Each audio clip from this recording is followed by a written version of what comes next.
Greetings friends, Reformed Stoic, back with another video.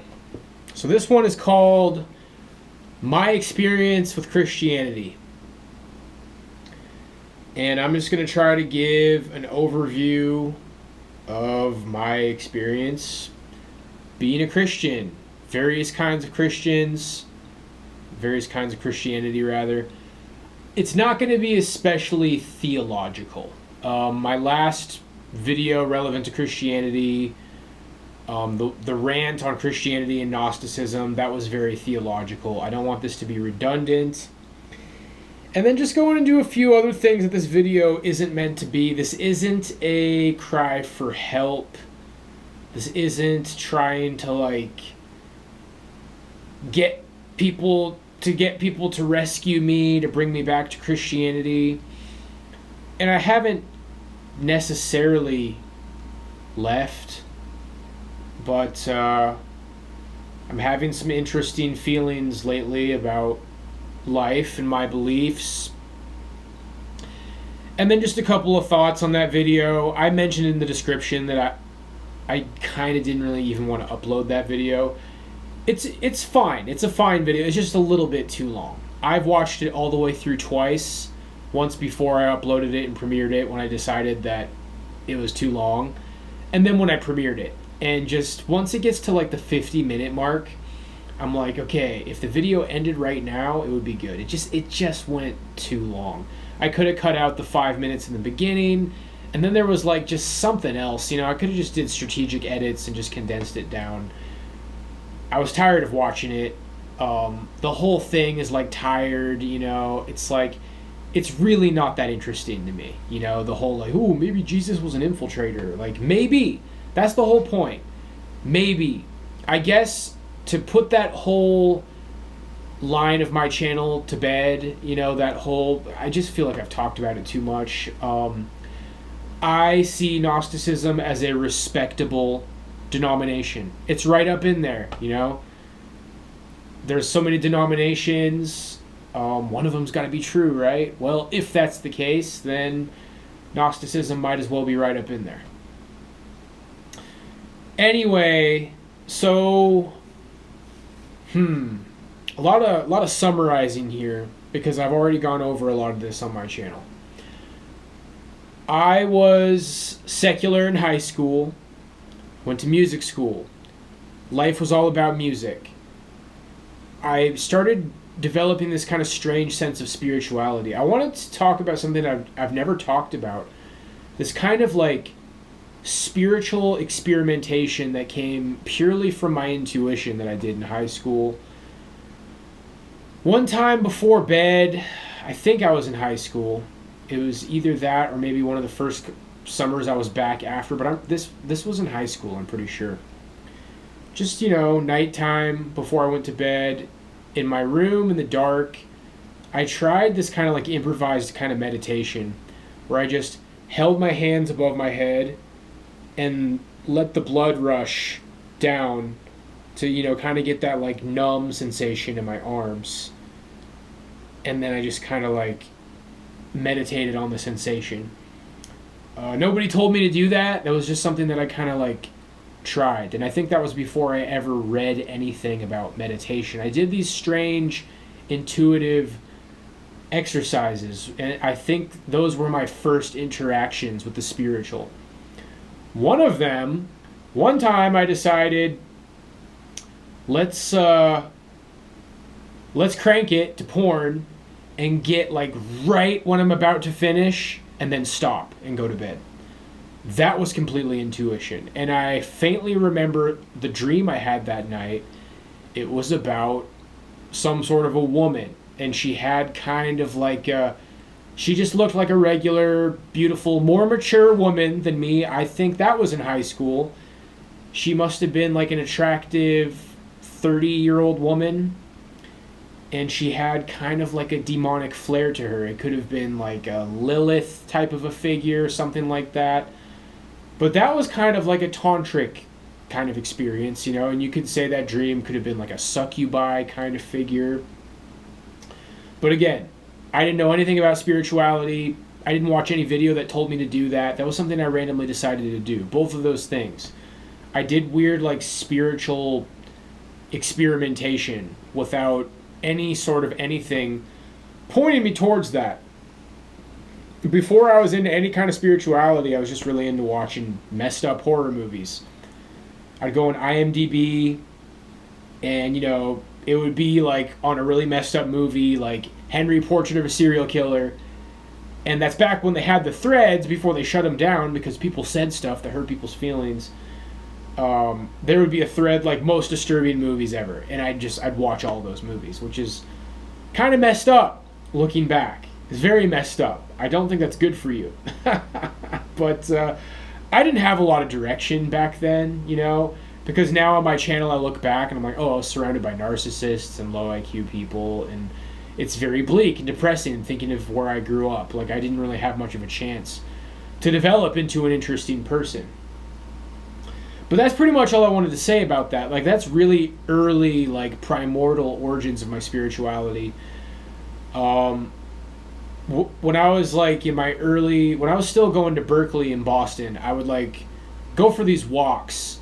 I had cigarette smoking songs, like Doing the Cockroach by Modest Mouse. Doing the cockroach, yeah. Doing the cockroach, yeah, yeah, yeah. Alright, not bad. That was one of my cig smoking songs. Light up a cig at night. Walk down the Back Bay area, my first apartment that I had there. And one of the things I would do, this is kind of a continuation of my spiritual experiments, I would just, like, close my eyes. I would walk with my eyes closed. It was like a very minimal risk. It's like maybe you're going to bump into somebody, maybe you're going to trip, maybe you're going to fall off the sidewalk. Just kind of walking with my eyes closed. And I'd try to do it for, like, longer periods of time. It's like, all right, let's try to take, like, 20 steps. Let's try to walk with your eyes closed for, like, kind of a long time. Just really silly stuff that sounds pointless when you tell people about it.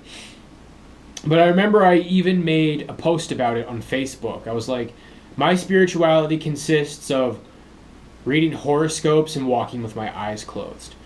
And I'm pretty sure my try-hard Reddit know-it-all uncle, like, gave me some shit about horoscopes. But yeah, I used to read horoscopes.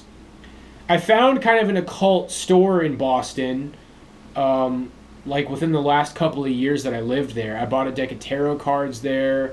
I bought a brass singing bowl that I actually sampled for one of my instrumental tracks as Lucid Hip Hop. I really like the track that I used that on. It's the only instrumental that doesn't have any rap over it that I post in, like, my rap collages of, like, all my old rap. The last one was like Reformed Stoic Hip Hop Radio with, like, every rap song I'd ever done. That's in there somewhere. I sampled my singing bowl that I got from that store. That's where I got my first deck of tarot cards. I remember I bought a book about Nostradamus. Like, this is all kind of before the occult period that I always talk about, because that was, like, last couple of years. I lived in Boston. I went to that store a couple of times, talked to the, like, stereotypical, slightly overweight, witchy chick that worked there about the tarot cards. Started reading tarot cards a lot. Started reading tarot cards for my roommates. It would be kind of weird. People would be like, oh, let's read tarot cards, bro. And, like, people would get kind of freaked out when I did it because the readings were very good. I was very good at doing tarot card readings. I had this thing where I would always kind of randomly draw the High Priestess. I'd be like, hey, yo, to my roommate, check this out. I'm about to draw the High Priestess. Boom. And I draw the High Priestess. It happened a couple of times. I had some sort of a connection to the High Priestess. But I'm ranting about this stuff right now because this is who I was before I became a Christian. Before I got into any sort of studied occultism as well. But the first thing I did when I moved to Vegas by myself, like, this is like the first couple of weeks that I lived there, I started trying to talk to ghosts using the tarot cards. I had some sort of a system where it was like, you draw 3 cards. If 2 are right side up, then it's a yes. If 2 are upside down, then it's a no. And then if all 3 are right side up, that it's a definite yes. And then something about the cards that you draw like reflects on the energy of the answer. And I did that for like hours by myself. And I started kind of like, what it really comes down to, guys, is, so, I did this experimental spirituality in high school, and it was something that like I randomly did. In that period of my life in high school, it was like random, like once in a blue moon, and it was like, okay, interesting. And then I moved on with my life and didn't think about it. Eventually, I read a book called 8-Minute Meditation. That was the first time I had ever really been exposed to meditation. Actually, I was with my grandfather, and we were in a bookstore. This was leading to, because I went to Sitka Fine Arts Camp for a few years. This was leading to the second time I went to Sitka Fine Arts Camp. So I was a sophomore in high school. And that summer, before I went to Sitka Fine Arts Camp, I was in a bookstore with my grandpa, who really wanted me to be a reader, and I was not. And eventually I became that. So, one love. Shout out, Grandpa. I wanted a music theory book. I was like, hey, I want this theory book, Music Theory for Idiots. And he was like, actually, you know what? I think this was the next time after I went to Sitka Fine Arts Camp. But it doesn't matter. I remembered that detail because it was closer to when I went to college. But anyway, I wanted a music theory book. He's like, okay, fine. I'll buy you that book, but also pick a book that's actually a book. I want you to read, grandson. And I picked The Secret. And for those of you who don't know, The Secret is like the law of attraction. Whatever you believe becomes reality. Create a dream board. Write about the things that you want in life. Believe it, conceive it, achieve it. So these are all like early origins, man. 8-Minute Meditation, The Secret, doing this weird experimental shit in my room, even getting like intuitively trying a kind of like sexual tantric practice.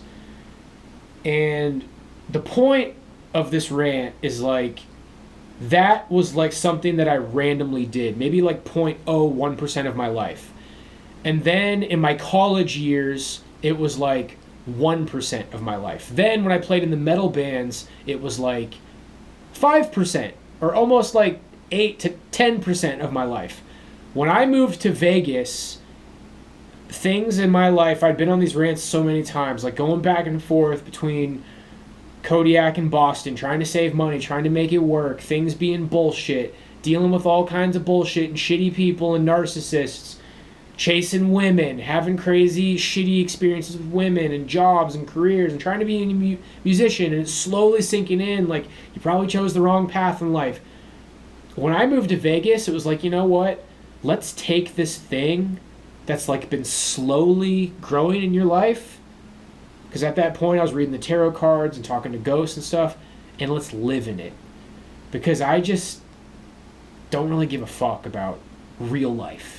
Real life, trying to get a job, trying to meet a girl, trying to make friends. And, I did still give a fuck. But I guess at the time, I was still relatively young. I was 23, 24.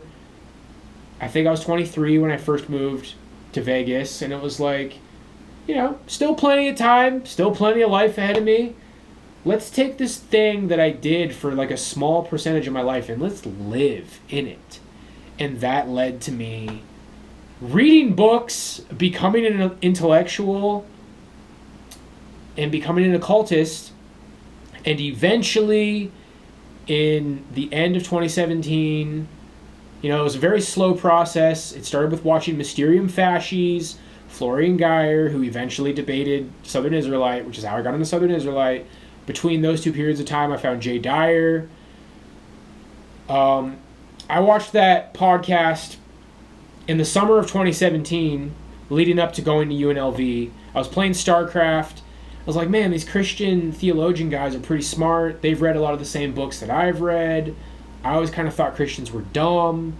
I never even really thought about this stuff. And then I took Philosophy 101 my first semester at UNLV, got the arguments for God, and I was like, man, I never really thought about this monotheism Christian thing before. But I was already like kind of a Gnostic, or I thought I was. I was getting brainwashed by somebody into becoming a Gnostic very fast before even really knowing.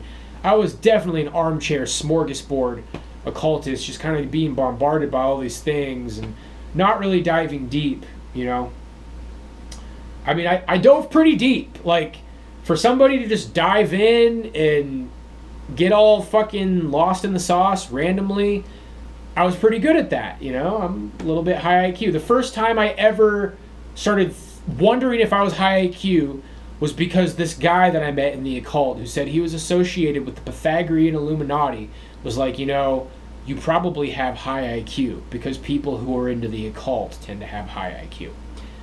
That's when I started taking the IQ tests. That's when I got the IQ test that came back as 128. Just for my origins, not trying to make this about IQ, but in the past I made it about that a lot of times, and this is all origin stories. But yeah, over the course of like summer 2017 through to the beginning of 2018, it actually was when I smoked weed for the first time in months, because a final that I was taking online crashed, and it turned in my test when I only taken half, so it gave me a 50, and I fucking freaked out. So I went to the dispensary and bought some weed. And when I got back and I was high for the first time in months, I looked around at all these occult posters on my walls. At the time, I was into like ancestral polytheism. So I am like Irish, Norwegian, German. So I had like Norse pagan gods, and then Celtic pagan gods. And then I had some of the Hellenistic ones that I liked, like Minerva.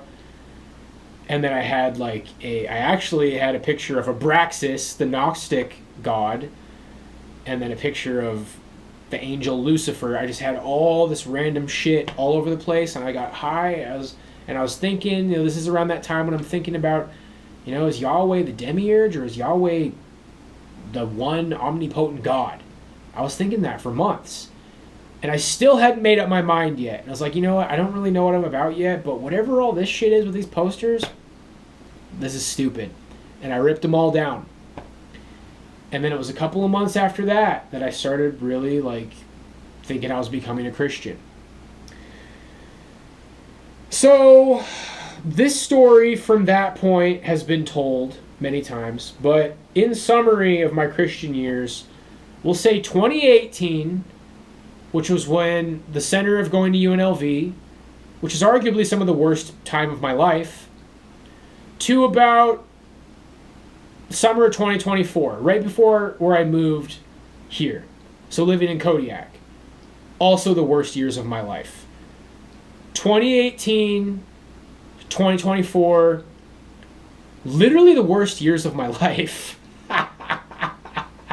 Literally the worst years of my life. And where I live now, I went to Catholic Mass one time. I went to the Catholic Church once.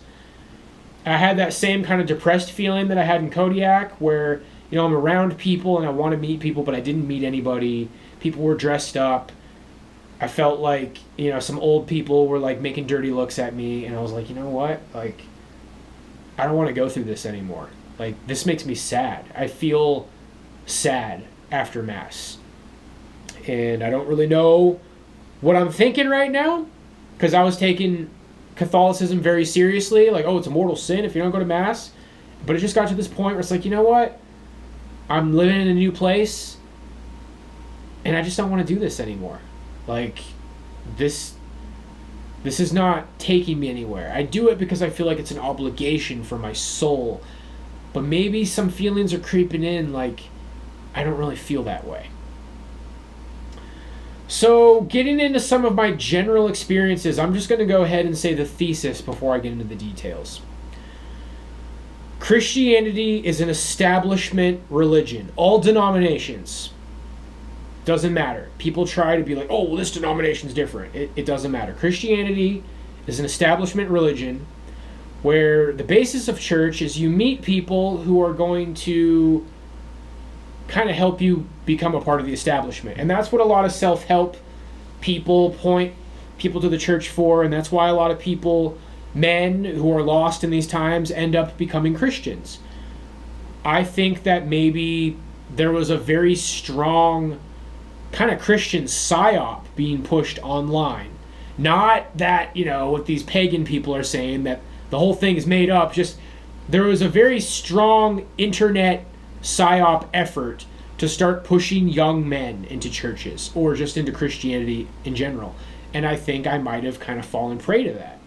I started posting on 4chan, allegedly, right after Trump won. I tell people that video from the channel Pooh Burrito, the year that 4chan won. That's how I discovered.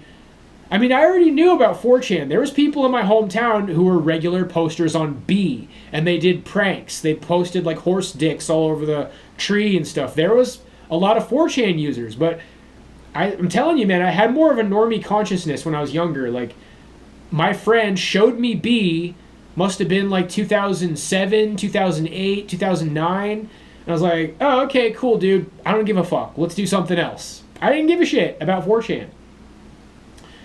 But yeah, and that's when I was still in the occult, 2017, when I started posting. And I started running into a lot of Christian intellectuals on there, started trying to debate them with the occult, and a lot of times I just got ignored. Or very low effort shit. Like, they didn't really engage me in debate, but I could tell that they just didn't take me seriously. And it was that kind of like elite attitude that kind of like helped push me in the direction of Christianity. And I think I adopted that kind of attitude, and that probably pushed a lot of other people toward Christianity as well. Well, back to my thesis. Christianity is an establishment religion where the point is to form families and find a career and hang out with people who have families and careers.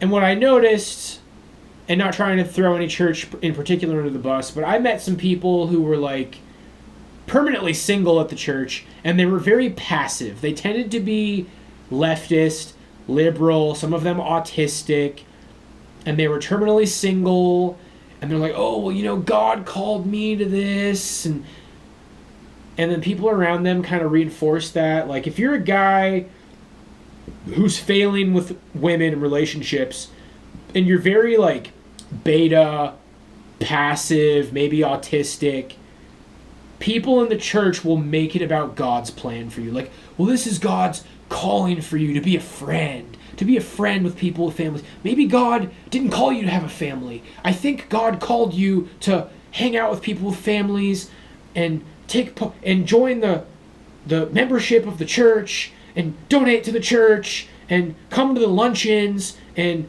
donate your time to the church and volunteer for everything in the church. That's God's plan for you. I can feel it. Praise Jesus. Like they make it about God's plan for you. And the kind of people that buy that are like low test, beta, maybe autistic. People like me is like, yeah, I was talking to a deacon at this church, and he didn't talk to me like I wasn't deserving of a wife or anything. He told me straight up, Kodiak is a terrible place to meet women. But, you could work here, and you could do this, you could work here. And I'm like, if I don't have a shot of meeting a woman here, why the hell do you think I'd want to be here? And I've been over these kind of experiences I had at this first church I went to, where people were like, oh, I just watched a documentary about a jazz musician. They do rehearsals, they tour, they pray. Do you ever miss it? It's like, oh, so because I'm here, that means I've given up on music. And then somebody like, oh, my son was a drummer and he talked about you all the time. Well, he's a marine biologist now. Are you working for your parents? Like, all this kind of like underhanded, passive-aggressive shit. Like, and it was obvious. And anybody trying to gaslight about that, it would obviously be gaslighting. Like, these church people, boomers, were talking shit to me. And it was fucking obvious. And it's like, do you think I don't get what you're doing? And it was like paranormal, dude. It was like fucking weird. Like, why would somebody at church talk to me this way? And there was one really tall guy who, like, made a couple of negative comments about my height, and I was becoming friends with the pastor there, and I brought it up to him, and he's like, oh, some people are sensitive to sarcasm. I'm like, but how is that sarcasm? Like, he just looked at me and said, yeah, you're small. And it's like, that's really not sarcasm. Like, that's basically just talking shit. Like, people at church would talk shit to me, and if I tried to, like, relay it to, like, a pastor, they would kind of try to soften the edges and kind of feed me some bullshit, just being honest. By the way, that pastor that I'm referring to, he was a great guy. He's, like, the only friend I've had in, like, the last 5 years. And I think me and him, at the risk of sounding, weird, we had something special. We had a special platonic friendship. We went for runs together. We would discuss theology and run 5 miles at the same time. I told him about the gang stalking. He was skeptical, but he listened to me. I even talked to him about, like, flat earth and obscure conspiracy shit.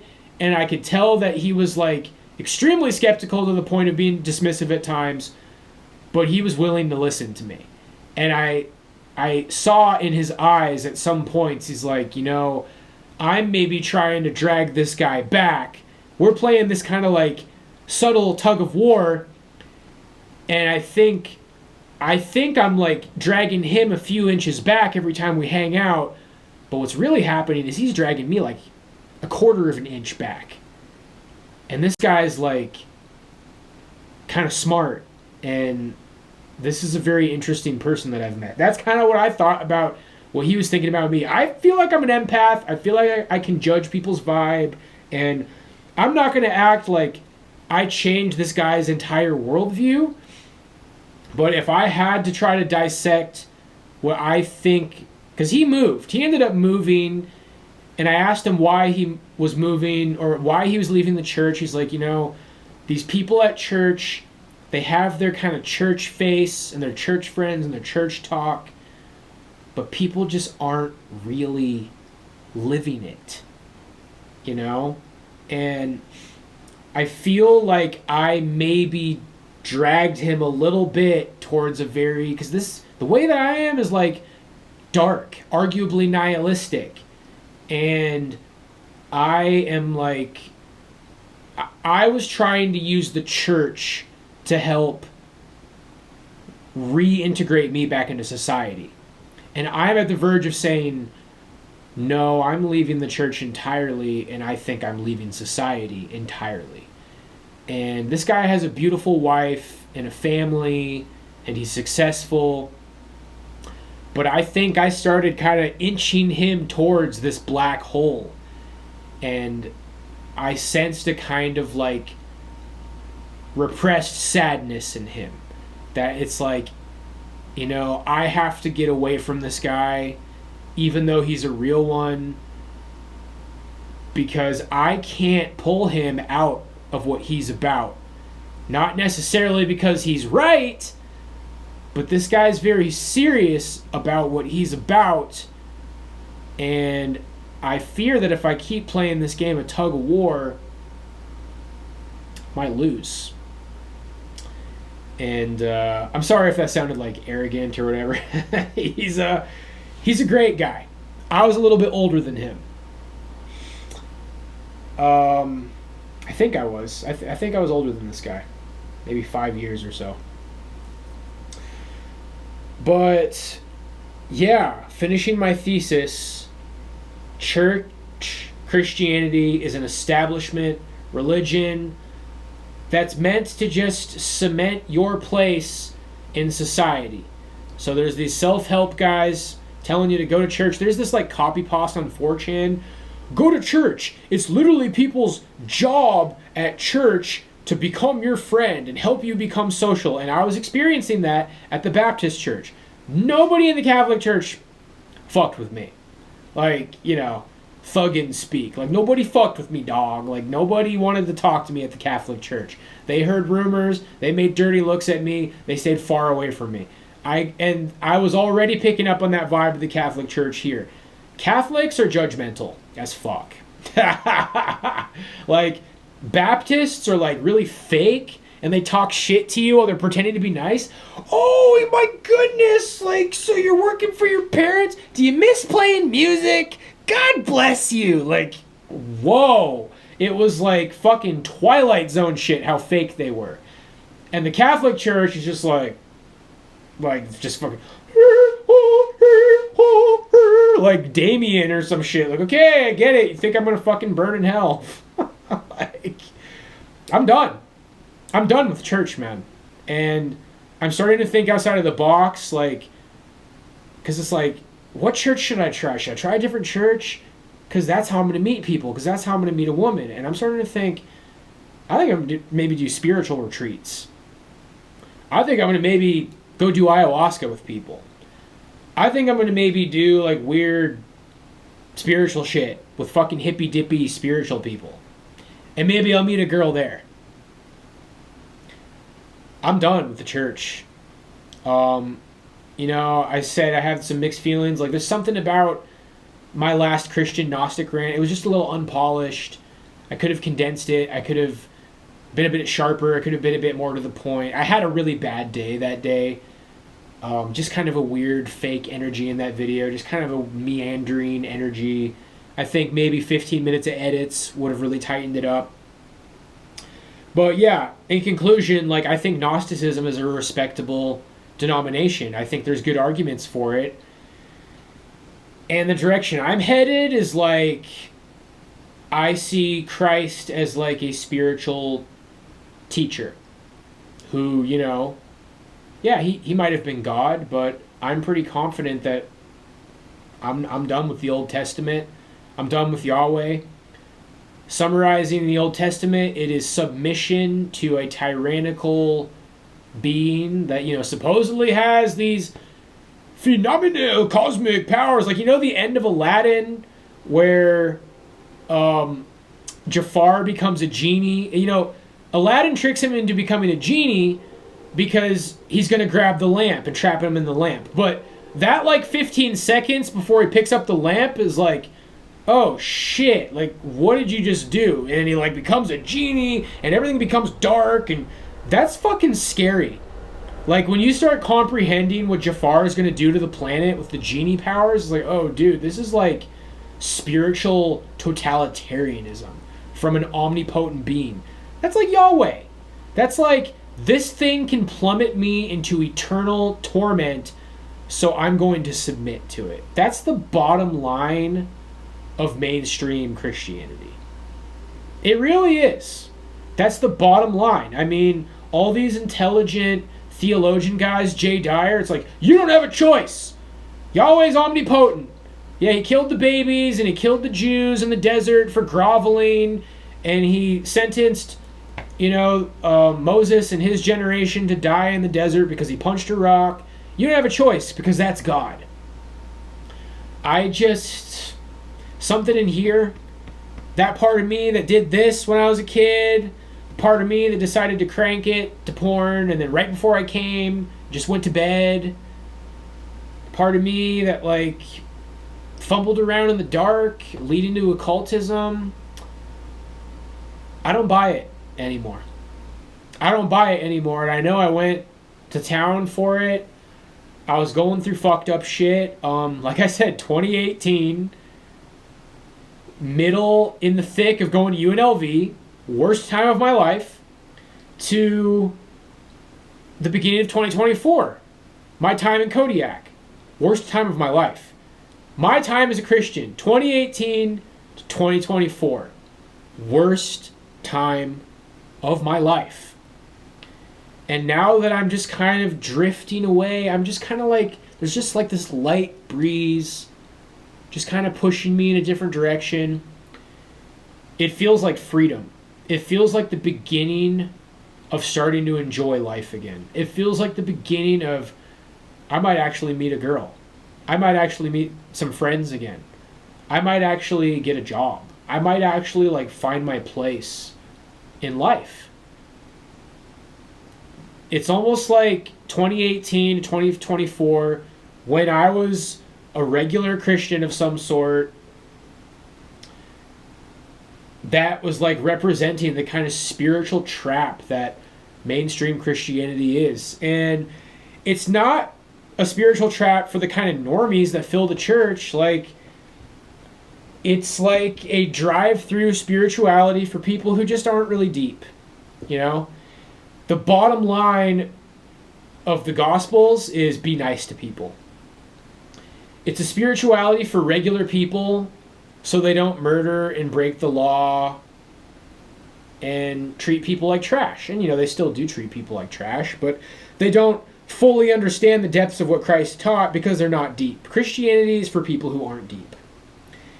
And then the outlet for the deepest people in Christianity is theology, which I was a part of, and I still respect theologians, and I'm not going to sit here and act like I could just trample all of them in debate, but, you know, they're on some level they're playing a game, and they're working for the establishment.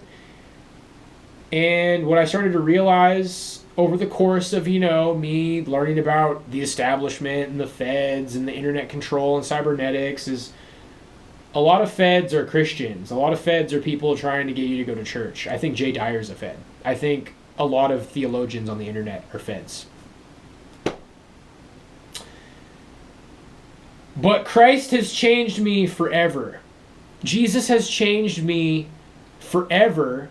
And as this breeze slowly blows me back into a kind of spirituality, I will keep in mind what Christ said. I don't want to be cruel to people. But, you know, my last video where I'm like yelling about how don't feel bad about any advantage you have, the thing is that like a lot of people are fucking savages. A lot of people are like narcissistic scum. And yeah, the message of that video was don't be fucking nice to those people, dude. Oh, but Jesus said, well, you know what, dude? Like, just, there's some things that I feel like there aren't an answer for in Christianity. And I don't think it's because Jesus is a lie. Like when it comes to white nationalism, it's like, how can you reconcile white nationalism as a Christian? The Templars. The Knights Templar. And it's not up for debate. When people want to debate that, it's like, the Knights Templar. Like, I don't care. It's not up for debate. The Templars simply did not allow alien faiths to take control. They took back land by force. They said that for the ends of our faith and our people and our church, we are going to crusade. And crusading isn't about a debate. You know, like, what's Jay Dyer, like 5'10"? Oh, no, you can't crusade. You have to debate me. Well, I guess that's that. Just kidding. Don't worry, we're not really, but yeah, like, force. Like, I believe that Christians should take back their land by force because it already happened once. And then people, like, debating about it, like, dude, the time for debates is over. I know, that was me a few years ago. Who's gonna debate me? Let's debate! I think that people should, like, read really, really, really radical literature that I'm not gonna mention here, but yeah, debating is over. And I'm better at debating than I've ever been. I'm more well-read and educated than I've ever been, but yeah, the time for debates is long past. I don't really give a fuck about debating anymore, dude. And I have kind of like a guerrilla style of debate where, look, I think I could win a formal debate, but I like having discussions. I like just encountering people like on X and just kind of getting into it with people, you know, to maybe where they're like, oh, well, maybe we should get a moderator, maybe we should have a debate. It's like I kind of just have this like street debate where I just like discussing with people. I think I tend to get the upper hand in organic discussions that unfold organically. Because sometimes when you have these debates online and there's a moderator, sometimes it's bullshit. You know what I mean? Sometimes it's not really like even Steven. Sometimes it's not really everything that it sees. But the reality is like I don't even really know what I would debate with anybody. I don't know what formal debate I would have. You know, like Tim Gordon, Jay Dyer are debating. What even the hell were they debating? You know, some like autistic theology shit about it doesn't even really matter.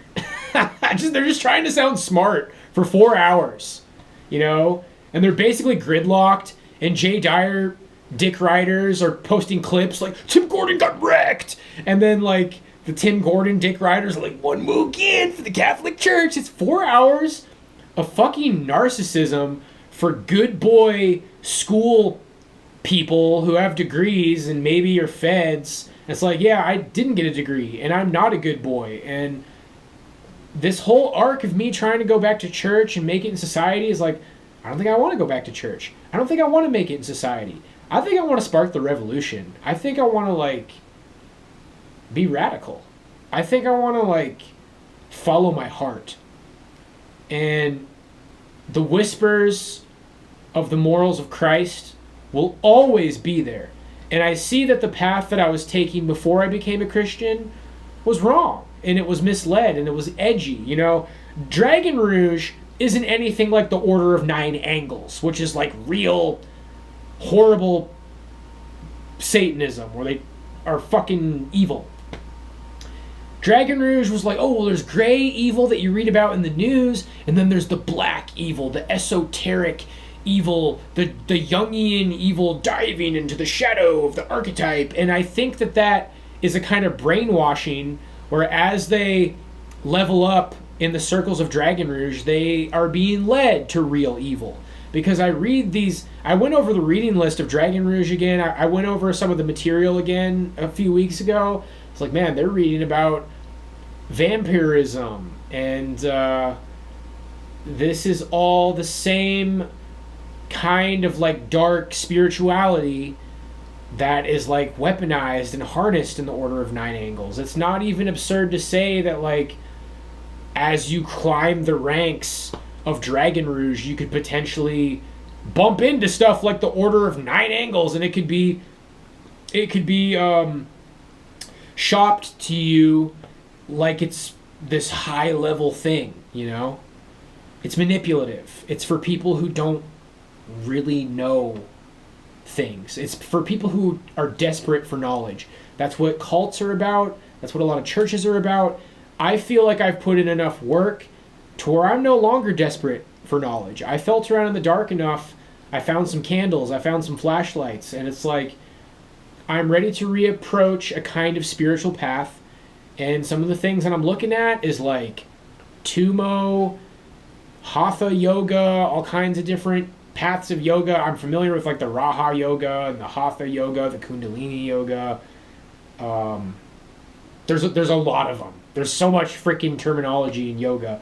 The Advaita Vedanta, which is like the non-duality, but I'm familiar with Tantra, the left-hand path Tantra, and, you know, Vamakara and these kind of things. And in some weird way that a lot of people are just like, what are you talking about? Like, the way that I see Christ at this point is like, just be good to people.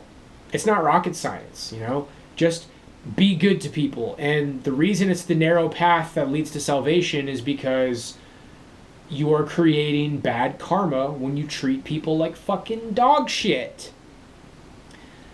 But then what I was saying in my last video is like, you know what, dude? Some of these people, like, don't fucking let them walk all over you, man. And it's not because I'm saying throw away Christianity. I'm like, look, you don't need to be able to explain it to anybody. But you're a Christian. But you're a Christian. Don't ever let anybody hold your faith over your head, bro. Regardless of what your faith is. But when people are trying to like grab you by a fucking leash of Christianity, be like, you can't talk to me like that. You're a Christian. Say, yeah, I don't fucking care. And then keep talking to him the way that you want to talk to him, bro. That's the way that I'm going forward. Like, there are so many fucking shitbags in this world. And a lot of them are in the church. And church is basically for normies, bro. And I'd rather meet a spiritual chick at this point. I think maybe some girl living some nutty spiritual life she might be down with the life that I'm living. The girls at church want a fucking wallet, dude. They want a guy with a fucking wallet. They want somebody kind of dumb, because a lot of women in church have already been run through, and they're like, I'm so sorry, God, that I fucked the football team. And they're like, I don't want to just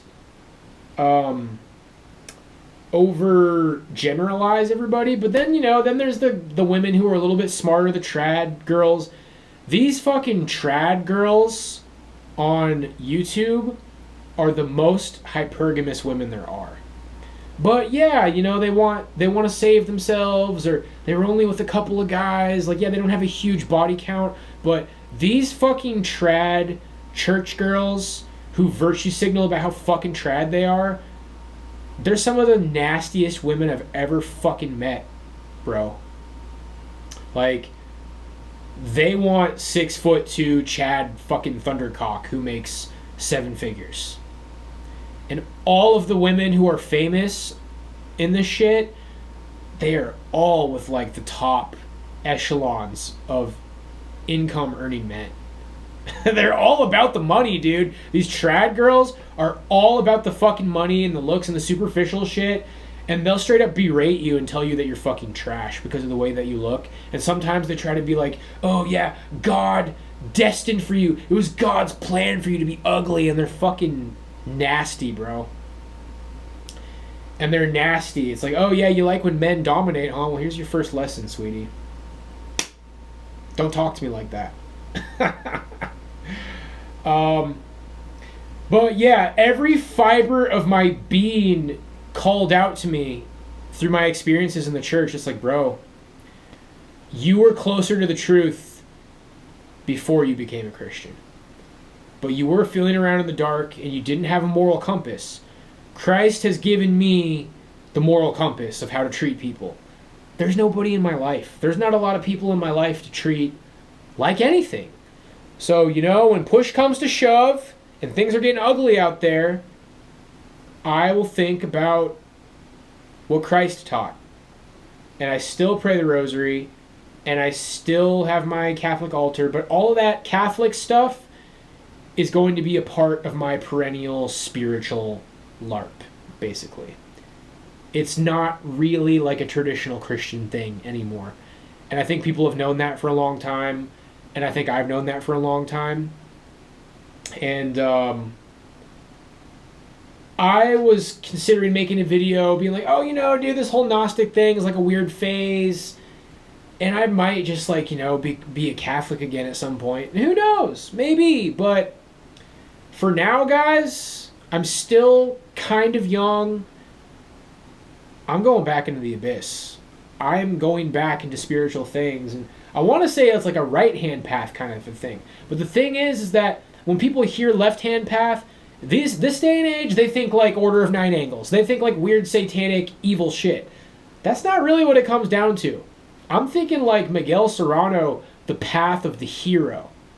What he's saying is like the majority of people in spirituality who are seeing through the illusions of Maya, they're called to a kind of right-hand path where they just sit back out of the world and go inward.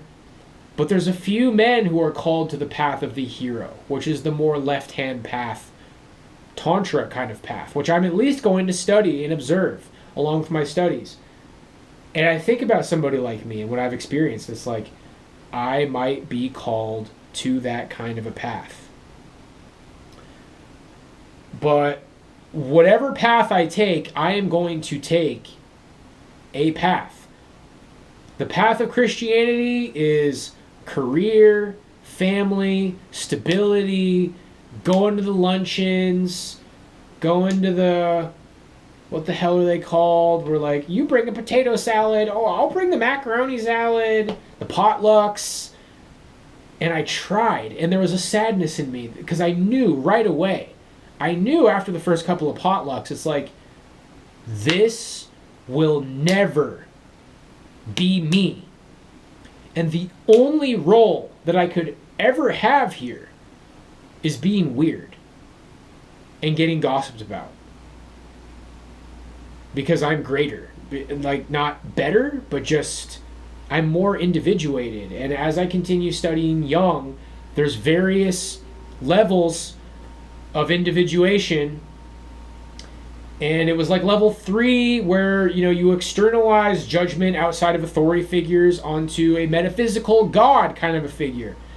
But then there's a level beyond that.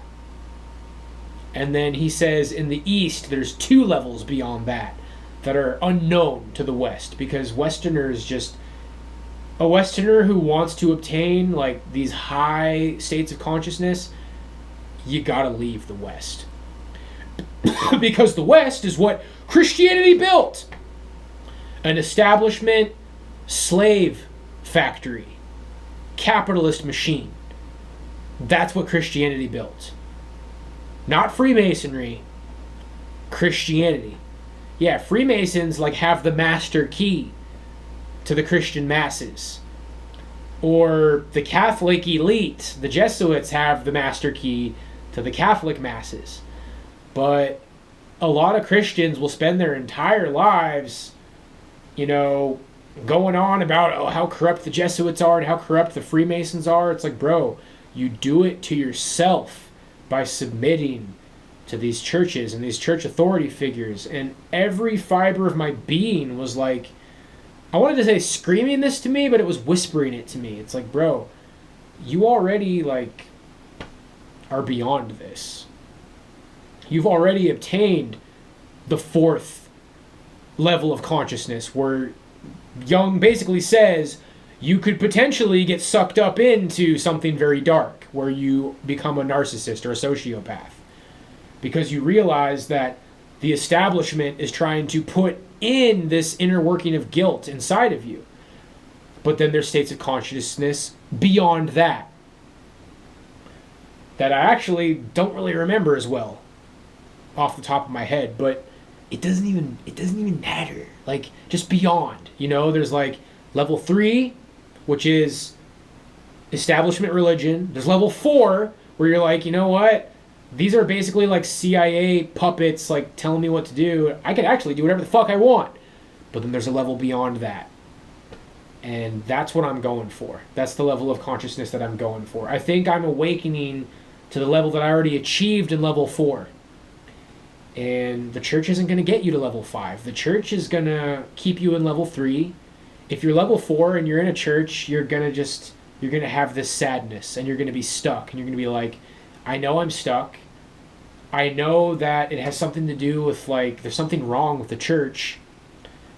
And how many videos have I made going on and on about how there's something wrong with mainstream Christianity in the church? And it's like being stuck. And there's these people in the occult that say that Christianity is a kind of spiritual virus that keeps you trapped. I think I contracted that virus, and I think that I am well again. I maintain that Nietzsche was right about Jesus, that Jesus was just something else. And with my Gnostic arguments, I maintain the most grounded, theologically real part of that argument. Okay, people are like, dude, this is nonsense, and Jay Dyer could smash you.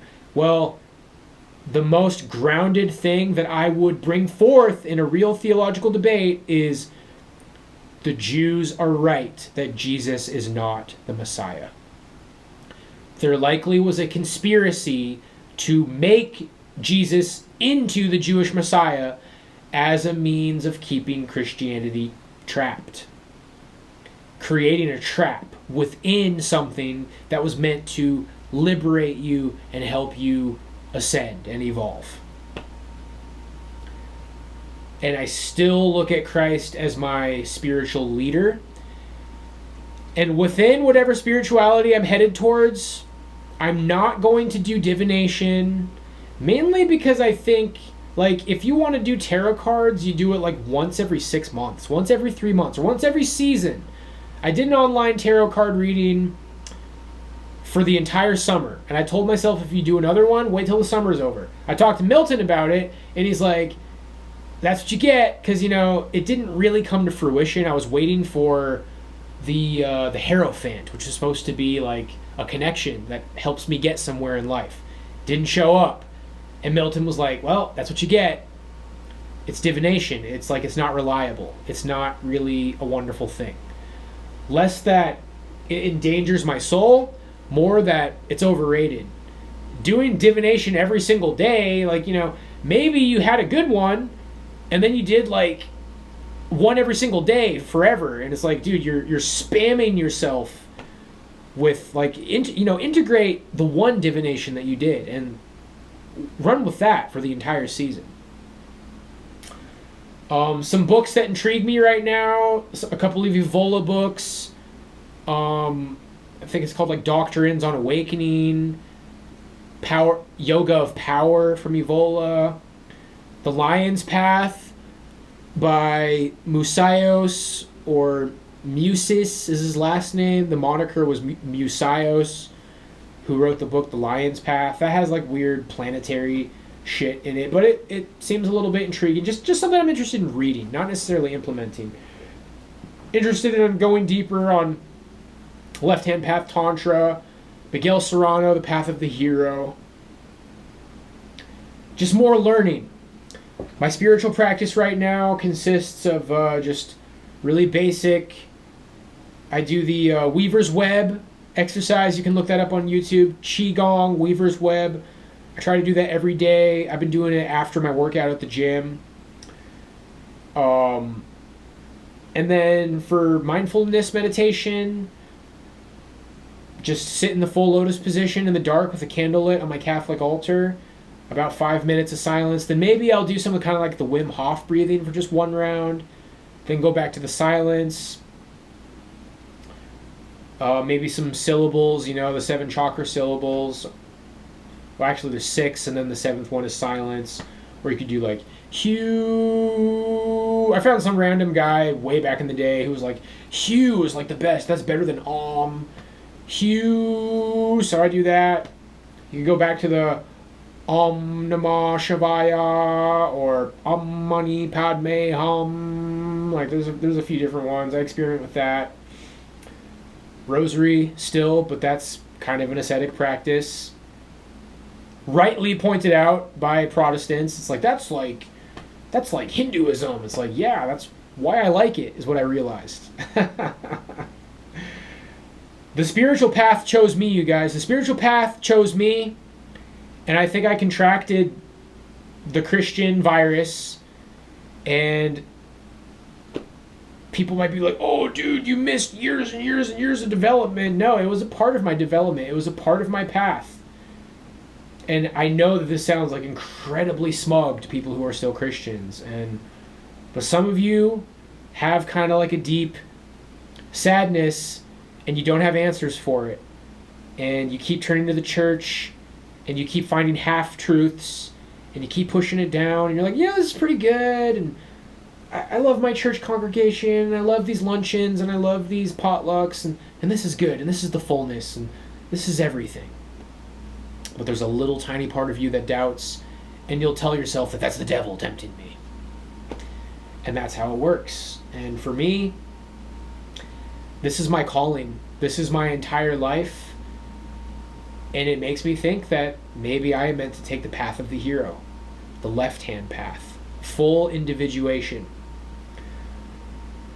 But, when it comes to like Advaita Vedanta, I've heard some perspectives like, there really is no difference between the right-hand path and the left-hand path. Or there's only one path, and it's the left-hand path, and the right-hand path is just reincarnation. I don't have all the answers yet, guys. But I've been meandering. I've had one foot sticking out. I've had my toes in the water. It's like, I'm either going to say, don't go in the water. It's not safe to swim. Go back to the church. Or at some point, without having all the answers, I'm going to say, you know what? I think the water is fine. And I'm jumping in. So, the guidelines of Christ will protect me. I don't want to do spiritual vampirism. I don't want to do divination. I don't want to do evocation or invocation. No sigils. No trying to contact demons. I've learned the street knowledge. Christ will teach you a lot about the streets. I made a video when I was the perennial Stoic, before I even was the Reformed Stoic on YouTube, that the astral realm was like a prison. And yeah, I might not even want to have anything to do with the astral realm. I've never had any success with like the Monroe tapes and trying to astral travel. I think maybe sometimes I do it in my dreams without realizing it. But well, actually, you know what happens is if I fall asleep sitting up on the couch, I'll still kind of be half awake, but then I can like kind of see with my eyes closed, is what I found. So I'm going into the second stint of the spiritual, you could call it an occult way. Feel free to try to drag me back, but what do people say? You know, somebody left a comment a few videos ago, the esoteric is a dead path. Hopefully you find the way, truth, and the life. Like, I haven't heard that a million times before, bro. You're going to have to say something way deeper than that, man. I'll never lose Christ. Christ has changed my life for the better, and I've found Christ maybe on a deeper level than ever, and I've lost the church. And the church never gave me anything other than judgment and gossip. And there's these people in church who are like, Jesus, thank you, Jesus. And they sing along to the worship songs. Jesus, you lift me up. And like, Jesus, Jesus, Jesus, and everything. Jesus, Jesus, Jesus. Did you hear that this guy has a weird YouTube channel? Oh my gosh, did you see them posted about him in the neighborhood watch group? I can't believe, wow, and I thought I knew him, and like, they don't even fucking live it at all, but they just virtue signal about Jesus, and then some of them speak in tongues, and they're fucking shitty people, and they treat people like shit, and it's like, what are you even reading? A lot of times it's the Old Testament, you know, the Protestants and the Baptists, they do their random sermons. Today, in the book of Deuteronomy, what happened? Moses got sentenced to starve in the desert alone and sad because he punched a rock? Like, they're acting like it's deep because they can't just read the words and take it for what it is. Yeah, Yahweh terrorized a bunch of his followers. Yeah, Yahweh killed a bunch of babies. Yeah, Yahweh punished Moses for being the leader of his fucking movement. Like, bro, there's nothing there. And I'm not going to waste any more time in it, guys. With Jesus, there is something there, but it's pretty simple. And I think I get it. And I think I'm ready to move on. I'm sorry if this offends anybody. But I feel free. I feel like the best years of my life are on the horizon. And leaving Christianity is the beginning of it. 2018 to 2024. Worst years of my life, the Christian years of my life. I think I understand. How do I look at God at this point? If it's not Yahweh, then what is it? Some people say that Buddhism is like atheism. Well, when it comes to whatever the highest level of creative intelligence is, it's not like Yahweh, man. It's not something that's jealous. It's not a finite character. It's not something that likes the smell of burnt offerings. It's almost like it doesn't exist. It's like it's not there. Like, Buddhism is spiritual, but there's no God. That's what I think God is. Like, it just is. Like, this is an intelligent design, but you don't talk to God. God is like an understanding. God is like a purity. God is the highest good. God is the eternal loving and acceptance. And I think that reincarnation is real. I think maybe people choose to come back. I think maybe it's up to you after you die. Like, and people choose to come back because they're not ready to leave it behind. But even if you do leave it behind, you can come back at any time. And then the left-hand path is some sort of a like hack where, I don't know, you're able to like stay in this realm but have transcendent attainment or something. And as far as like an egotistical, jealous, angry, punishing God that's going to stop you from doing that, doesn't exist. God exists, and God is love, and God is there for you, but people with egos, they hurt you. They have original sin. It's beyond the Bible. Like, they will let you down. They will be jealous. They will be envious. They won't be perfect. God is perfect because God is and is not. When people say pantheist stuff, like God is the trees and God is the grass and God is the sky. Yeah, but in just a way that's just... You won't realize it until you have fully embraced. No, man, like, I'm not going to go back to church. I'm not going to try to find a trad wife. I'm not going to get a career that everybody wants me to get. I'm fully embracing my own path, and it's going to be at some moment where you're in the woods alone, or you're on the beach alone, and you're looking at the sky, and you're like, karma is natural. Punishment for being a piece of shit is natural, and reward for being good is natural. And it's like, is it because there's this eternal way of existence that naturally punishes evil and naturally rewards good? Yes, and there's a God, but that eternal existence is God.